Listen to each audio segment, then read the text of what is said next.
നമസ്കാരം. നമ്മളിൽ പലരും സാധാരണ ഉപയോഗിക്കാറുള്ള മദ്യം ആൽക്കഹോൾ ചിലർക്കെങ്കിലും വെറുപ്പും വൈരാഗ്യവും തോന്നിപ്പിക്കുന്ന ഒരു സാധനമാണ് അല്ലേ? ചിലർക്ക് അത് തികച്ചും വർജ്യമാണ്. അത് മതപരമായിട്ടുള്ളതോ അല്ലെങ്കിൽ വ്യക്തിപരമായിട്ടുള്ളതോ എന്തോ ആവട്ടെ, വർജ്യമാണ്. അപ്പോൾ അവർ ആൽക്കഹോൾ എന്നുള്ള വാക്ക് പോലും പ്രയോഗിക്കില്ല. കുടിക്കുന്നത് വേറെ, ആൽക്കഹോൾ എന്ന വാക്ക് പോലും പ്രയോഗിക്കാതെ ചില ആൾക്കാരുണ്ട്. എന്തോ ഘോര വിഷമാണ് ഈ സാധനം എന്നുള്ളത് അവരെ വിശ്വാസം. ആ വിശ്വാസത്തെ ഞാൻ ചോദ്യം ചെയ്യുന്നില്ല, അതല്ല വിഷയം. വിഷയം എന്താണെന്ന് വെച്ചാൽ ഈ ആൽക്കഹോൾ എന്ന് പറഞ്ഞ സാധനം നിങ്ങളുടെ ശരീരം ഓരോ നിമിഷവും ഉൽപ്പാദിപ്പിക്കുന്ന ഒന്നാണെന്ന് പറഞ്ഞാൽ എത്ര പേര് വിശ്വസിക്കും? ചിലരെങ്കിലും എന്നെ തെറി വിളിക്കാൻ ഇപ്പം തന്നെ, പൊങ്കാലയിടാൻ ഇപ്പം തന്നെ വരും. എന്നാൽ ഒന്ന് ചിന്തിക്കൂ, നമ്മളെപ്പോഴും ചർച്ചാ വിഷയമാക്കിക്കൊണ്ടിരിക്കുന്ന ഒരു വസ്തു, അതിൻ്റെ പേരിൽ തന്നെ ആൽക്കഹോൾ അടങ്ങിയിട്ടുണ്ട്. എത്ര പേര് ഇത് ചിന്തിച്ചിട്ടുണ്ടാവുമെന്ന് എനിക്കറിയില്ല. ഇപ്പോൾ കൊളസ്ട്രോൾ എന്ന് പറയുന്ന വസ്തു അല്ലേ? കൊളസ്ട്രോൾ എല്ലാവർക്കും അറിയാവുന്ന ഒരു സാധനമാണ്. എല്ലാ മാധ്യമങ്ങളിലും എല്ലാ ചർച്ചകളിലും സജീവമായി നിൽക്കുന്ന ഒരു പേരാണ് കൊളസ്ട്രോൾ. കൊളസ്ട്രോൾ ഒരു ആൽക്കഹോൾ ആണെന്ന് എത്ര പേർക്ക് അറിയാം? നമ്മുടെ ശരീരത്തിൽ തന്നെ ഉൽപ്പാദിപ്പിക്കുന്ന ഒരു വസ്തുവാണെന്ന് ഞാൻ തുടർച്ചയായി പറഞ്ഞിട്ടുണ്ട്.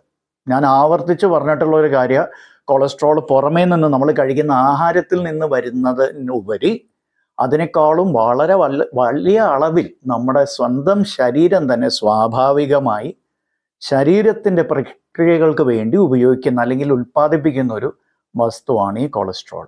80% ബ്ലഡ് കൊളസ്ട്രോൾ, ബ്ലഡിൽ അടങ്ങിയിട്ടുള്ള കൊളസ്ട്രോൾ നമ്മുടെ ശരീരം തന്നെ ഉൽപ്പാദിപ്പിക്കുന്നു. അപ്പോൾ ആൽക്കഹോൾ ആണെങ്കിൽ നമ്മുടെ ശരീരം ഇതിനെ ഉൽപ്പാദിപ്പിക്കുന്നു? ആൽക്കഹോൾ വിഷമല്ലേ? മദ്യമേ വിഷം, മദ്യമേ വിഷം എന്ന് ചിലരെങ്കിലും പറയും അല്ലേ? അപ്പോൾ മദ്യം വർജിക്കണം അല്ലെങ്കിൽ മദ്യം ഘോര വിഷമാണെന്ന് വിശ്വസിക്കുന്നവരോട് ഒരു കാര്യം പറയട്ടെ, കൊളസ്ട്രോൾ മദ്യമല്ല എങ്കിൽ കൂടി അതൊരു ആൽക്കഹോളാണ്. നിങ്ങൾ കുടിക്കാൻ ഉപയോഗിക്കുന്ന മദ്യത്തിൽ നിന്ന് കുറച്ച് വ്യത്യസ്തമാണെന്ന് മാത്രം. കുടിക്കാൻ ഉപയോഗിക്കുന്ന മദ്യം, അതായത് ഈഥൈൽ ആൽക്കഹോൾ എന്ന് പറയുന്ന വസ്തു, അത് ദ്രാവക രൂപത്തിലുള്ളതാണ്. എന്നാൽ കൊളസ്ട്രോൾ അങ്ങനെയല്ല, അത് മെഴുക് പോലെയുള്ള ഒരു സോളിഡ് വസ്തുവാണ്. ഒരു വാക്സി സബ്സ്റ്റൻസ് എന്നാണ് അതിനെ മെഡിക്കൽ സയൻസിൽ വിശേഷിപ്പിക്കുന്നത്. കൊഴുപ്പല്ല അത് യഥാർത്ഥത്തിൽ, അതൊരു ഫാറ്റ് ആയിട്ടല്ല കണക്കാക്കുന്നതെന്ന് സാരം. അപ്പോൾ എല്ലാവരും ഫാറ്റിനെ കുറിച്ച് പറയുമ്പോൾ കൊളസ്ട്രോൾ എടുത്തിയാടി അയ്യോ എൻ്റെ കൊളസ്ട്രോൾ കൂടുതലാണ് കുറവാ എന്ന് പറയുന്നവരോട് പറയട്ടെ, കൊളസ്ട്രോൾ യഥാർത്ഥത്തിൽ ടെക്നിക്കലി സാങ്കേതികമായി നോക്കുന്നുണ്ടെങ്കിൽ, അതായത് രസതന്ത്രത്തിൻ്റെ വെളിച്ചത്തിലൂടെ ആ ഒരു പ്രിസത്തിലൂടെ നോക്കുന്നുണ്ടെങ്കിൽ, it is actually an alcohol. Cholesterol, OL വെച്ച് അവസാനിക്കുന്ന എല്ലാ വസ്തുക്കളും, അത് ഈഥൈൽ ആൽക്കഹോൾ ആയിക്കോട്ടെ, റെറ്റിനോൾ, മീഥൈൽ ആൽക്കഹോൾ. മീഥൈൽ ആൽക്കഹോളാണ് കണ്ണടിച്ചു പോകുന്ന മറ്റേ മദ്യദുരന്തത്തിലൊക്കെ കാരണമാവുന്ന വസ്തു, വിഷമാണ്. മീഥൈൽ ആൽക്കഹോൾ ഘോര വിഷമാണ്. പക്ഷെ ഈഥൈൽ ആൽക്കഹോളാണ് പൊതുവെ മദ്യമായിട്ട് ആൾക്കാർ കഴിക്കുന്നത്, കുടിക്കുന്നത്. അപ്പോൾ നമ്മുടെ ശരീരം തന്നെ ഇതിനെ ഉൽപ്പാദിപ്പിക്കുന്നു എന്ന് ഞാൻ പറഞ്ഞല്ലോ. എന്തിനായിരിക്കും ഇത് ഉൽപ്പാദിപ്പിക്കുന്നത്?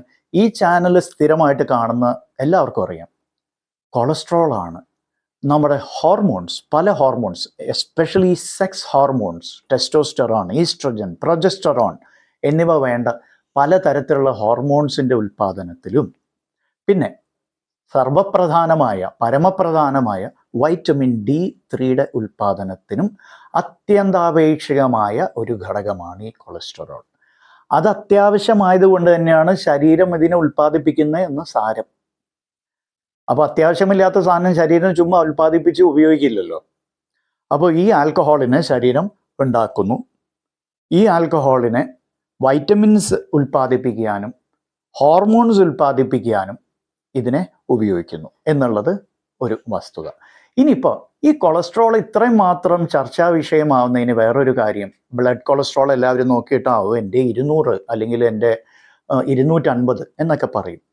കൊളസ്ട്രോൾ വെള്ളത്തിൽ ലയിക്കില്ല. It is not soluble in water. മറ്റേ ഈഥൈൽ ആൽക്കഹോൾ സോല്യൂബിൾ ആണ് കേട്ടോ. കുടിക്കുന്ന മദ്യത്തിൽ അടങ്ങിയിട്ടുള്ള ആൽക്കഹോൾ അത് വെള്ളത്തിൽ ലയിപ്പിക്കാൻ പറ്റും. ഈ സാധനം പക്ഷേ, ഇത് കൊളസ്ട്രോൾ എന്ന് പറയുന്ന ഈ വസ്തു വെള്ളത്തിൽ ലയിക്കില്ല. അപ്പോൾ ഇതിനെ രക്തത്തിലൂടെ ഓരോ സ്ഥലങ്ങളിലേക്ക് എത്തിക്കണം എന്നുണ്ടെങ്കിൽ ഇതിൻ്റെ ഉൽപ്പാദനം പ്രധാനമായിട്ട് നടക്കുന്ന കരളിലാണ്, ലിവറിലാണ്. ലിവറിൽ നിന്ന് ഇത് ഓരോ സ്ഥലങ്ങളിലേക്ക് കൊണ്ടുപോകണം എന്നുണ്ടെങ്കിൽ ഇതിന് വാഹകർ വേണം, ട്രാൻസ്പോർട്ട് പ്രോട്ടീൻസ് വേണം. ഈ ട്രാൻസ്പോർട്ട് പ്രോട്ടീൻസിൻ്റെ അളവിനെ ഓർത്താണ് പലരും ആശങ്കപ്പെടുന്നത്. ഈ ട്രാൻസ്പോർട്ട് പ്രോട്ടീൻസിൻ്റെ പേര് കേട്ടാൽ നിങ്ങൾക്ക് ഒരുപക്ഷെ മനസ്സിലാവും, ലൈപ്പോ പ്രോട്ടീൻസ് എന്നാണ് പറയുന്നത്. അപ്പം നിങ്ങളുടെ കൊളസ്ട്രോളിൻ്റെ റിസൾട്ടിൽ LDL കൊളസ്ട്രോൾ എന്ന് എഴുതിയിട്ടുണ്ടാവും. എന്ന് വെച്ചാൽ low density lipoprotein carrying cholesterol എന്നാണ് പറയുന്നത്. എന്ന് വെച്ചാൽ ലൈപ്പോ പ്രോട്ടീൻ്റെ അളവാണ് അവിടെ സൂചിപ്പിക്കുന്നത് എന്നർത്ഥം. മനസ്സിലായോ? അവിടെ കൊളസ്ട്രോൾ അല്ല വിഷയം. അവിടെ ആ ലൈപ്പോ പ്രോട്ടീൻ എത്രത്തോളം കൊളസ്ട്രോളിനെ കൊണ്ടുപോകണം, എന്നിട്ട് ഈ ലൈപ്പോ പ്രോട്ടീൻ ഈ രക്തധമനികളുടെ ഉള്ളിലത്തെ ആ ആവരണത്തിൽ, ഉള്ളിലത്തെ ആ ലെയറിൽ എത്രത്തോളം ഒട്ടിക്കിടക്കുന്നു. അങ്ങനെ ഒട്ടിക്കിടക്കുമ്പോഴാണ് പണി കിട്ടുന്നത്. ഒട്ടിക്കിടക്കുമ്പോഴാണ് അതിൻ്റെ പ്ലാക്കാണ് അഥെറോസ്ക്ലിറോട്ടിക് പ്ലാക്ക് എന്നൊക്കെ പറയും. എന്ന് വെച്ചാൽ ഈ ഒട്ടിക്കിടക്കുമ്പോൾ ഇതിൻ്റെ വ്യാസം ചുരുങ്ങും. അപ്പോൾ ഇത്രയും വ്യാസം വേണ്ടി വരുന്ന രക്തധമനി ചുരുങ്ങും. കാരണം അതിൻ്റെ അകത്ത് ഇത് ഒട്ടിക്കിടക്കുന്നുണ്ട്, ഇങ്ങനെ ഒട്ടിക്കിടക്കുന്നു. അതുകൊണ്ടാണ് ഈ LDL കൊളസ്ട്രോൾ കുഴപ്പക്കാരനെന്ന് പറയുന്നത്. എന്നാൽ HDL കൊളസ്ട്രോൾ, നല്ല കൊളസ്ട്രോൾ എന്ന് പറയുന്ന സാധനമോ, അവൻ എന്താ ചെയ്യുന്നതെന്ന് വെച്ചാൽ ഇതിനെയൊക്കെ ക്ലീൻ ചെയ്യും. ഇങ്ങനെ അടിഞ്ഞുകൂടുന്നവയൊക്കെ ക്ലീൻ ചെയ്യും. അതുകൊണ്ട് അവന് നല്ല കൊളസ്ട്രോൾ എന്ന് പറയുന്നത്. യഥാർത്ഥത്തിൽ കൊളസ്ട്രോൾ നല്ലതും ചീത്തയില്ല എന്നുള്ളത് നിങ്ങൾക്ക് ഇപ്പോൾ ബോധ്യപ്പെട്ടിട്ടുണ്ടാവും. കൊളസ്ട്രോൾ നല്ലതും ചീത്തയും എന്ന് ഒരിക്കലും ശാസ്ത്രത്തിൽ പറയില്ല. ലൈപ്പോ പ്രോട്ടീൻ, അതായത് കൊളസ്ട്രോൾ എന്ന് പറയുന്ന വസ്തുവിനെ വഹിച്ചു കൊണ്ടുപോകുന്ന, അതിനെ ട്രാൻസ്പോർട്ട് ചെയ്യുന്ന ആ പ്രോട്ടീൻസിൻ്റെ അളവിനെ ആസ്പദമാക്കിയാണ് നല്ല കൊളസ്ട്രോളും ചീത്ത കൊളസ്ട്രോളും എന്ന് പറയുന്നത്. അത്രേ ഉള്ളൂ സംഭവം. അപ്പോൾ ഇത് വളരെ ലളിതമാക്കാനാണ് ഞാൻ ശ്രമിച്ചത്. എൻ്റെ ശ്രമം വിജയിച്ചു എങ്കിൽ നിങ്ങളിത് ലൈക്ക് ചെയ്യുക, സബ്സ്ക്രൈബ് ചെയ്യുക, കമൻറ്റ് ചെയ്യുക. And definitely please share with others. Because ഒരുപാട് ആശയക്കുഴപ്പവും ഒരുപാട് കൺഫ്യൂഷനും ഉണ്ടാക്കുന്ന ഒരു വിഷയമാണ് ഈ കൊളസ്ട്രോൾ എന്ന് പറയുന്നത്. ശരിയല്ലേ? ഇപ്പം നിങ്ങൾ ഇത്രയും കേട്ട സ്ഥിതിക്ക് നിങ്ങൾക്കത് മനസ്സിലായി കാണുമല്ലോ അല്ലേ? എങ്ങനെയാണ് കൊളസ്ട്രോൾ, എന്താണ് ഈ കൊളസ്ട്രോൾ എന്ന സാധനം? Basically ആൽക്കഹോളാണ് point number 1. 2, ശരീരം സ്വയം ഉൽപ്പാദിപ്പിക്കുന്നത്. കാരണം ഇൻക്ലൂഡിങ് സെൽ മെംബ്രെയിൻ എന്ന് പറഞ്ഞാൽ കോശത്തിൻ്റെ ആ ആവരണം ഉണ്ടല്ലോ, ഓരോ കോശത്തിൻ്റെയും പോലും ആവരണത്തിന് നിർബന്ധമായി വേണ്ടി വരുന്ന ഒരു വസ്തുവാണ് ഈ കൊളസ്ട്രോൾ. അതിനാണ് ഫോസ്ഫോലിപ്പിഡ് ബൈലെയർ സ്ട്രക്ചർ എന്നൊക്കെ പറയുന്നത്, സെൽ മെംബ്രെയിൻ. പിന്നെ മൂന്നാമത്തേത് ഹോർമോൺസ് ഉൽപ്പാദിപ്പിക്കുന്നതിന് ഈ കൊളസ്ട്രോൾ നിർബന്ധമാണ്. നിങ്ങളെ എന്നെയും ഞങ്ങളാക്കുന്നത്, എന്നെ ഒരു പുരുഷനും ഇത് കാണുന്ന മറ്റൊരാളെ സ്ത്രീയാക്കുന്നതും വേറൊരാളെ പുരുഷനാക്കുന്നതും ഈ സെക്സ് ഹോർമോൺസിൻ്റെ ലെവൽസാണ്. അതൊക്കെ തീരുമാനിക്കുന്ന കൊളസ്ട്രോളാണ്.